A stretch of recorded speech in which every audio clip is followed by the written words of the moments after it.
நம்மளோட shoulder measurement எப்படி கண்டுபிடிக்கிறதுன்னு தான் பார்க்க போகிறோம். ஸோ இப்போ நம்ம ஷோல்டர் மெஷர்மெண்ட் கண்டுபிடிக்கிறதுக்கு இந்த பேசிக் ஃபார்முலா யூஸ் பண்ணி தான் பண்ண போகிறோம்.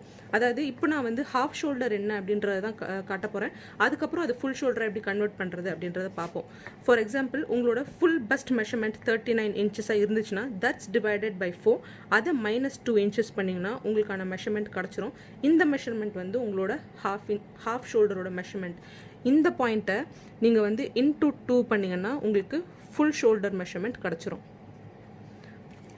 ஃபார் எக்ஸாம்பிள், இப்போது நம்மளோட பஸ்ட் மெஷர்மெண்ட் 39 இருக்குது அப்படின்னா தட்ஸ் டிவைடட் பை 4 -2 7.75. இது இன்டூ 2 உங்களுக்கு ஃபுல் ஷோல்டர் வந்து 15.5. என்னோட 39 பஸ்ட் மெஷர்மெண்ட்டுக்கு என்னோட ஷோல்டர் வந்து 15.5. இதே மாதிரி உங்களோட மெஷர்மெண்ட் என்னவோ தட்ஸ் டிவைடட் பை 4 -2 பண்ணிங்கன்னா உங்களுக்கான ஆன்சர் கிடச்சிரும். Thank you for learning.